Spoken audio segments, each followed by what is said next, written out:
Sir, நாங்கள் ஏடிஎம்கேவிலிருந்து ஒருவர் திமுகவிற்கு போவதை அப்படின்னா அதில் பெருசாக ஒன்றும் ஆச்சரியப்பட்டு பார்ப்பதற்கு இல்லை. அவங்க ஒரே கொள்கைகளையும் சித்தாந்தங்களையும் கொண்ட ஒரு பார்ட்டி.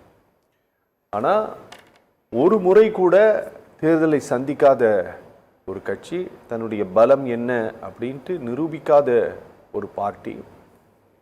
அந்த கட்சியில் போய் ஒரு 52 வருடங்கள் பயணித்த ஒரு இந்தியாவின் மாபெரும் இயக்கங்களில் ஒரு இயக்கமான அதிமுகவில் 52 ஆண்டுகள் பயணித்த ஒருவர் திடீரென்று போயிட்டு இவங்களே தான் ஆட்சி பண்ணிட்டு இருக்கணுமா, வேற மாற்றம் வரக்கூடாதா, டெல்லியில் வரலையா, பஞ்சாபில் வரலையா, அப்படி ஒரு மாற்றத்தை இங்கும் எதிர்பார்க்கிறார்கள், அப்படி ஒரு மாபெரும் புரட்சி ஏற்படும், இந்த 2 கட்சியும் ஒன்று தான் அப்படின்னு பேசிட்டு போயிருக்கிறாரு. அதை நீங்கள் எப்படி பார்க்குறீங்க? அதாவது அண்ணன் செங்கோட்டையன் நேற்றெல்லாம் நீங்கள் அவர் வீட்டுக்கிட்ட தானே இருந்தீங்க? நேற்றெல்லாம் அவர் வீட்டுக்கிட்ட அவரை பார்க்க போயிருந்தீங்க தானே நீங்கள்? ஆமாம், போனேன். தப்பு இருக்கு இல்ல, சொல்லுங்க சொல்லுங்க சார். அவரு திமுக பக்கம் போயிடக்கூடாதுனால திமுக போய் சேர்ந்துடக்கூடாதுங்கிறதுக்காக அவர் வீட்டுக்கு தேடி போன உண்மைதான். நீங்க எல்லா தொலைக்காட்சியில எடுத்துக்கிறது எங்களுக்கு தெரியும். ஒளிச்சு முறைச்சு நாங்க முகத்தெல்லாம் மூடிட்டு ஓடலையே, சரி ஓப்பனா தானே போனோம். அவர் வீட்டுக்கு தேடி போனோம். சரி, அவரு இல்லைங்க திமுக பக்கம் போகல, நான் அவர் நடிகர் விஜய் வீட்டுக்கு தான் போகிறேன்னு சொல்லி தகவல் வந்து நான் திரும்பி போயிட்டேன். ஓகே, அவ்வளோதான். இதில் சார் அவர் பாதை எது வேணாலும் எடுக்கலாம் சார். எதுக்காக நான் சொல்கிறேன்னா, இப்போ அன்வர் ராஜா போனார், இல்லை மற்ற தோப்பு வெங்கடாச்சலம் போனார், இப்படியெல்லாம் போயிருக்காங்க. திமுக செந்தில் பாலாஜி போயிருக்காரு, சேகர் பாபு போயிருக்காங்க. இவங்கெல்லாம் வந்து ஒரு கட்சியிலேருந்து போகிறாங்க, அது வேற விஷயம். அண்ணன் செங்கோட்டையன் வந்து திமுக போகிறது வந்து ஒரு அடிமட்ட தொண்டன், நாங்கள்லாம் ஏற்றுக்கிட முடியாது. ஏன்னு கேட்டிங்கன்னா, புரட்சி தலைவி அம்மா மட்டுமே காழ்ப்புணர்ச்சி கொண்டு அவங்களுடைய செருப்பு முதல் கொண்டு காட்டப்பட்டது திமுக அரசு. காட்டி அந்த அம்மாவுடைய மரணத்துக்கே பின்னணியில் நின்னது திமுக அரசு. நான் அண்ணன் ஸ்டாலின் அவர்களை பற்றி சொல்லலை, நான் திமுக அரசுங்கிறதை சொல்கிறேன். ஏன்னா ஸ்டாலின் அவர்கள் வந்து அவர் ஒரு பண்பாளர், அவர் கரெக்டா அவங்க அப்பா போல இருந்திருந்தாருன்னு நேரம் எடப்பாடியே காணாது. 2வது விஷயம். ஆனா நான் வந்து நல்ல புரிஞ்சுக்கிறேன், திமுக அந்த வழக்கினுடைய மனுதாரர் சுப்பிரமணிய சார் எது பாருங்க சார், எது வேணாலும் இருக்கு சார். இன்னைக்கு கொள்ளையடிக்காதவங்க எத்தனை பேர் சார் இருக்காங்க? எடப்பாடி பழனிசாமி தியாகியா? இல்ல நீங்க போட்ட வேலுமணி தங்கமணி எத்தனை பேர்ல வழக்கு போட்டீங்களா? லஞ்ச ஒழிப்பு இதுவரைக்கும் என்ன நிலைமையில எடுத்திருக்கீங்க? கொடநாடு வழக்கை நான் கண்டுபிடிப்பேன்னு சொல்லி தேர்தல் அறிக்கையில வாக்கு கொடுத்தீங்களா? இதுவரைக்கும் என்ன செஞ்சிருக்கீங்க? நீங்க தட்டி கொடுத்து ஒரு கட்சி பிளவுபட்டு இருக்க ஊக்குவிச்சிட்டு இருக்கீங்க. அவர் கொடநாடு குற்றவாளின்னு சொல்லி எடப்பாடி பழனிசாமி இருக்கும்போது உங்க வழக்கறிஞர்களை விட்டு தானே நீங்க வந்து எல்லா வேலையும் பார்த்தீங்க. அப்புறம் இன்னைக்கு நீங்க அதை அமைதி காத்துட்டு இருக்கும்போது தவறு தானே அது. அந்த சூழ்நிலைக்கு நான் என்ன சொல்ல வரேன், இவர் பாதிக்கப்பட்டவர். நீங்க புரட்சி தலைவி அம்மா மட்டும் இல்ல, அண்ணன் செங்கோட்டையனும் அண்ணன் செங்கோட்டையன் மனைவி கூட பாதிக்கப்பட்டார்கள். ஒரே ஒரு நிமிஷம், அதாவது ஒரு லீகல் ப்ரொசீஜர்ல என்ன நடந்துட்டு இருக்கு அப்படிங்கறத நாஞ்சில் கோலப்பன் சார் கவனிக்கலைன்னா அதை நான் ஞாபகப்படுத்துவதற்கு நான் தயாரா இருக்கிறேன். கொடநாடு வழக்கில் தமிழ்நாடு அரசாங்கம் காப்பாத்திட்டு இருக்குன்னு நினைக்கிறீங்களா நீங்க? கொடநாடு வழக்கில் நீங்க ஒரே இல்ல நான் சொல்றேன் கேளுங்க. நீங்க கொடநாடு வழக்குல எப்படி தடையில்லா மின்சாரம் வழங்கப்பட்ட ஒரு பகுதியில் எப்படி மின்சாரம் துண்டிக்கப்பட்டது, யார் யார் ஃபோன் எல்லாம் அங்கே ஆக்டிவ்ல இருந்தது அப்படிங்கிறது சம்பந்தமான தரவுகளை தமிழ்நாடு அரசாங்கத்தினுடைய புலனாய்வு ஏஜென்சி கேட்டபோது இன்னைக்கு தேதி வரை நான் சொல்றேன், இன்னைக்கு தேதி வரை ட்ராயும் கொடுக்கல, பிஎஸ்என்எல்லும் கொடுக்கல. இப்ப யாரு காப்பாத்துறாங்க சொல்லுங்க, நீங்க சொல்லுங்க சார். இது கோர்ட் உங்களுக்கு இருக்கிறது எங்கள்ட்ட சொல்லுங்க சார். இது நான் சொல்றேன், நீங்க சொல்றீங்களா? இது அரசு தரப்பு சார். இப்ப சொல்லுங்க, இப்ப காப்பாத்துறது யாரு சார்? நீங்க சொல்றது ஆதாரபூர்வமா நீங்க வந்து சொல்லுங்க. இதுவரைக்கும் கொடுக்கலங்கிறது ஆதாரபூர்வமா செய்தியா கோர்ட்ல சொன்னது சார். அது நான் சொல்றது இருக்கட்டும் சார். இதுவரைக்கும் கொடுக்கலங்கிறதுக்கு ஒரு ஆதாரத்தை தமிழக முதல்வரை சொல்லுங்க. என்னத்துக்கு சொல்லணும் சொல்லுங்க.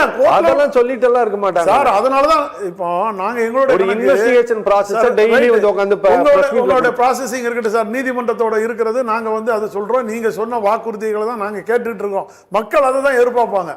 அதிமுக மேல இருக்கிற தொண்டர்களும் விசுவாசமிக்க மக்களும் அதை தான் எதிர்பார்ப்பாங்க. உள்ளுக்கு இருக்கிற வழக்கில் 1000 இருக்கலாம், அண்ணன் செங்கோட்டையன் அதுல போகக்கூடாது, போனார்னா திமுகவுக்கு போனார்னா ஒண்ணு. ரெண்டு கட்சி ஒண்ணுங்கிறாரு, அது ஒண்ணுதானா? ரெண்டாவது சார் நான் என்ன சொல்றேன், அவர் சொன்ன வார்த்தைகள் வந்து எடப்பாடி பழனிசாமி, அதுக்கு தான் அவர் சொல்றாரு. அவர் சொல்ல வர காரணமே எடப்பாடி பழனிசாமி மேல எந்த நடவடிக்கை இல்லை, அவர் ஊழல் குற்றவாளியே இல்லை, சுதந்திர நல்லாட்சி புரிஞ்சிருக்காரு 4 ஆண்டு காலம்.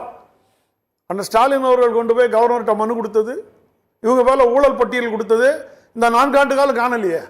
இதே அவங்க அப்பாவா இருந்திருந்தா இந்நேரம் தூக்கி அடிச்சு எங்க என்னெல்லாம் பண்ணியிருப்பாருங்கிறது. அதனால தான் நாங்கள் சொல்ல வரோம், பாதிக்கப்பட்ட நபர்ல, திமுக அரசால பாதிக்கப்பட்ட நபர்ல அம்மா மட்டுமல்ல, அண்ணன் செங்கோட்டையன் அவருடைய மனைவி வரைக்கும் பாதிக்கப்பட்டிருந்தாங்க. இதனால 5 ஆண்டு காலம் அவர் வந்து எம்எல்ஏ கூட வர முடியாத ஒரு சூழ்நிலைகள்லாம் ஆகப்பட்டது. நான் உங்களுக்கு திரும்பவும் சொல்றேன், இங்க பாருங்க, 2018 ஒரு திருத்தத்தை இந்திய அரசாங்கம் கொண்டு வந்தது, ப்ரிவென்ஷன் ஆஃப் கரப்ஷன் ஆக்ட்ல. அதுல ஒவ்வொரு கட்டத்திலும் நீங்கள் அனுமதி வாங்கணும் அப்படிங்கிறது அவர்கள் செய்த திருத்தம். அந்த திருத்தத்தின்படி இப்போ திரு வேலுமணி மேல போடப்பட்டிருக்கக்கூடிய எஃப்ஐஆர்ல அதுல குற்றம் சாட்டப்பட்டிருக்கக்கூடிய ஒரு நபர் மேல அனுமதி வழங்கப்படலைனாலும் சார்ஜ் ஷீட் ஃபைல் பண்ண முடியாது. அதுல குற்றம் சாட்டப்பட்டிருக்கக்கூடிய கார்த்திகேயன் ஐஏஎஸ் பேர்ல நடவடிக்கை எடுக்கணும்னா மத்திய அரசா டிபார்ட்மெண்ட் ஆஃப் பர்சனல் அண்ட் ட்ரைனிங்ல இருந்து பெர்மிஷன் கொடுக்கணும். 12,000 பக்க ஆவணத்தை ஆங்கிலத்தில் மொழிபெயர்த்து தமிழ்நாடு அரசாங்கத்தினுடைய லஞ்ச ஒழிப்புத்துறை கொடுத்துருக்குது. இன்னும் அங்கிருந்து பெர்மிஷன் இல்லை. அந்த பெர்மிஷன் வந்தா மட்டும்தான் சார்ஜ் ஷீட் ஃப்ரேம் பண்ண முடியும். அப்பவும் கவர்னர் பெர்மிஷன் கொடுக்கணும். சரியா? கவர்னர் பெர்மிஷன் கொடுக்க மாட்டேங்கிறாரு சார். ராஜேந்திர பாலாஜிக்கு கொடுக்கல, ரமணாக்கு கொடுக்கல, விஜயபாஸ்கர் சார் யாருக்குமே கொடுக்கல சார். சுப்ரீம் கோர்ட்ல சண்டை போட்டு தமிழ்நாடு அரசாங்கம் வாங்கிட்டு வந்துட்டு இருக்குது சார். நீங்க என்னமோ தமிழ்நாடு கவர்மெண்ட் காப்பாத்திட்டு இருக்குங்கறீங்க. உங்களை காப்பாத்திட்டு யூனியன் கவர்மெண்ட் சார் பட்டியல்ல இருக்கிறத சொல்லுங்க. நான் இப்போ ஒண்ணு சொல்றேன், எங்க மாவட்டத்தில் இருக்க தளவாய் சுந்தரம் தேங்காய்பட்டணத்துல 180 கோடி ஊழல் செஞ்சிருக்காரு, 180 கோடி ஊழல் செஞ்சிருக்காருன்னு சொல்லி இவங்க எடப்பாடி பழனிசாமி முதல்வராக இருக்கும்போது அந்த மாவட்டத்தில் இருந்த மாவட்ட செயலாளர் அசோகனுங்கிற முகநூல்ல பதிவு போட்டிருக்காப்புல. இன்னைக்கு வரைக்கும் இல்ல கேளுங்க, ஒரு மாவட்ட செயலாளர் உள்கட்சிக்குள்ளே இருந்து தளவாய் சுந்தரம் 180 கோடி தேங்காய்பட்டணத்தில் ஊழல் செய்த பணம், நான் வந்து டாஸ்மார்க்ல எவ்வளவு பணம் எடுத்து நான் இவ்வளவு கொடுத்துறேன், ஒரு லஞ்ச ஒழிப்புத்துறை கேஸ் போடல சார். சார் அங்க இருக்கிற ஒரு அமைச்சர் இருக்காரு, நீங்க நல்லா புரிஞ்சுருங்க. எல்லா இடத்துலயுமே சார் உங்களுக்கு எல்லா இடத்துலயும் சார் உங்களுக்கு நான் நிறைய தெரியலன்னா தயவு செஞ்சு நீங்க தெரிஞ்சுக்கங்க. நீங்க அரசியல்ல ரொம்ப நாள் இருக்கிறீங்க. சோசியல் மீடியால எவனோ ஒருத்தன் எழுதுறான், 100 பேர் சோசியல் மீடியால இல்ல, ஒரு அரசு பால்வளத்துறை தலைவராக இருந்தவர், பால்வளத்துறை தலைவர்னா அந்த ஊர்ல மட்டும்தான். அரசாங்கத்துக்கிட்ட நீங்க ப்ராப்பரா கம்ப்ளைண்ட் நீங்க அங்க உள்ள திமுக என்ன பண்ணுது சார்? லோக்கல் பாலிடிக்ஸ் கேக்குறேன் நான். என்ன கேக்குறேன், லோக்கல் பாலிடிக்ஸ்ல இருக்க திமுக அமைச்சர் இருக்காங்க, திமுக மாவட்ட செயலாளர் இருக்காங்க, ஊழல் பட்டியல் ஒருத்தர் வெளியே விடுவாரு, உள்கட்சிக்குள்ளே விடுறாங்க. அதனால சார் உள்கட்சியில இருக்க அப்படிதானே சார் பாப்பான். நீங்க கிரவுண்ட்ல நிக்கிறவதான் நீங்க பார்க்க முடியும். கிரவுண்ட்ல இருக்க என்ன செய்வான், பாத்தியா இவ்வளவு தூரம் போடுறான், அண்ணா திமுக காரனும் திமுக காரனும் சேர்ந்து இருக்காமா, அதான் அவரு சொல்லிட்டு போறாரு சார். அதான் சொல்லியிருக்காரு, ரெண்டு பேரும் ஒண்ணாதான் இருக்கிறாங்க, இப்படி எல்லாரும் மெர்ஜாகி இருக்கிறாங்கங்கறத சொல்லிட்டு போறாரு. நான் சொல்ல வர்றதுக்கு கருத்து அதுதான். ஓகே, இதையெல்லாம் சார் இதையெல்லாம் திரு செங்கோட்டையன் ஒப்புக்கொள்கிறாரா? தாவேகா வைக்கக்கூடிய இந்த மாதிரியான சார்ஜஸ் எல்லாம் அவர் அக்செப்ட் பண்ணிட்டு தான் இந்த இவங்களே தான் ஆட்சி பண்ணிட்டு இருக்கணுமா, வேற யாரும் வரக்கூடாதா அப்படின்னு சொல்லி இருக்கிறதெல்லாம் அதனால தானே. இந்த 2 கட்சிகளும் இந்த மாநிலத்தை சிதைச்சிருக்கா சார். சார் இப்போ நீங்க இதை கேட்கறது, நான் அண்ணன் ஓபிஎஸ் முடால இருக்கு, நீங்க செங்கோட்டையன் மனசுல இருக்கிறது எனக்கு என்ன சார் தெரியும்? இல்ல சார், அவர் எதுக்காக கேட்டாருன்னு நான் எப்படி சார் விளக்கம்? இல்ல நான் கேட்கிறேன். இல்ல சார், அவர் ஒரு கட்சிக்கு போய் இணைஞ்சிட்டாரு, எங்க கூட பயணித்தவர். அது போறதுக்கு காரணம் எடப்பாடி பழனிசாமி. அந்த ஒரு தாக்கம் தான் எங்களுக்கு இருக்கு. எங்க கூட பயணித்தவர் 52 ஆண்டு காலம் மக்கள் மத்தியில செல்வாக்கு மிக்கவர். அவர் போயிட்டாருங்கிற ஒரு ஆதங்கமும் இருக்கிறீங்க. சோதனை இருக்கிறோம். அவர் அதை சொன்னாரா, ஆத்மாத்மி சொன்னாரா, அவர் ஒரு இயக்கத்துக்கு போயிட்டாரு. நம்ம இனிமேல் அவரை பத்தி வசப்பாடுறது அழகல்ல. எங்களை பொறுத்த வரைக்கும் நேற்று வரை நாங்க அண்ணன் தம்பியா இருந்துட்டு அவர் சொன்ன வார்த்தைகளை நீங்க நல்லா பிரிச்சு கோடிட்டு காட்டினாரு. 2 கட்சியும் சொல்லும் போது நீங்க இந்த மாதிரி திலாலடிக்கையா ஏதாவது சேர்த்தரக்கூடாதுங்கிறதா சொன்னாரு. புரட்சி தலைவி அம்மா, புரட்சி தலைவர் காலத்திற்கு பிற்பட்ட உள்ள இயக்கத்தை தான் அந்த 4 ஆண்டு காலத்துக்கு பிறகு எடப்பாடி தலைமையில இருக்கிற அதிமுக தான் மேற்கோரிப்பட்டு போறாரு. அதுல அமைச்சரா இருந்தாரு. அதுதான் அவர் ஒரு வார்த்தை சொன்னாரு. கூட்டு பொறுப்பு அமைச்சரவை என்பது கூட்டு பொறுப்பு. எடப்பாடி ஆட்சி காலத்தில் நடந்த அனைத்து தவறுகளுக்கும் செங்கோட்டையனும் பொறுப்பு. சரி இருந்துகிட்டு சார், நான் என்ன சொல்றேன், அதனாலதான் அவரே சொல்றாரு. என்ன சொல்றாரு, நான் வந்து ஒரு அடிப்படை உணர்வு கூட இல்லாத ஒரு மனிதர் எடப்பாடி பழனிசாமி திமுகவா இருக்கட்டும், துக்கத்துக்கு போனது சார் இங்க பாருங்க. கட்சியில இருந்து இல்ல சார், இல்ல சார், சார் திரு செங்கோட்டையனுக்கு திரு எடப்பாடி பழனிசாமியை பிடிக்காமல் இருக்கலாம், அவருடைய தலைமையை அவர் ஏற்றுக்கொள்ளாமல் இருக்கலாம், அவர் மேல அளவில்லாத வெறுப்போடு கூட திரு செங்கோட்டையன் இருக்கலாம். ஆனா இந்த ரெண்டு கட்சிகள் தான் மாறி மாறி ஆட்சிக்கு வரணுமா அப்படின்னு கேட்கக்கூடிய அந்த கேள்வி இருக்கு. அது அவரோட உள்ளுணர்வு சார். அவருக்கு ஏதோ ஒண்ணு இருக்கணும், அதை போய் நான் எப்படி சார் கொச்சப்படுத்த முடியும்? அவர் ஏதோ மனவேதனையில இருந்திருப்பாரு. இப்போ ஒரு போலி பொதுக்குழு நடத்தினாங்க. அந்த போலி பொதுக்குழு நடத்தி அதுல ஒரு இன்ட்ரி பெட்டிஷனை வாங்கி ஒரு இடைக்கால பொதுச் செயலாளர் வந்தாரு. அந்த பொதுச் செயலாளர்ல இவரே கையெழுத்து போட்டாரு. அன்னைக்கு நாங்க கேட்கணும்னு நினைச்சா கேட்கலாம், கேட்டவங்க தான், நான் இதே மேடையில கேட்டவர் தான்.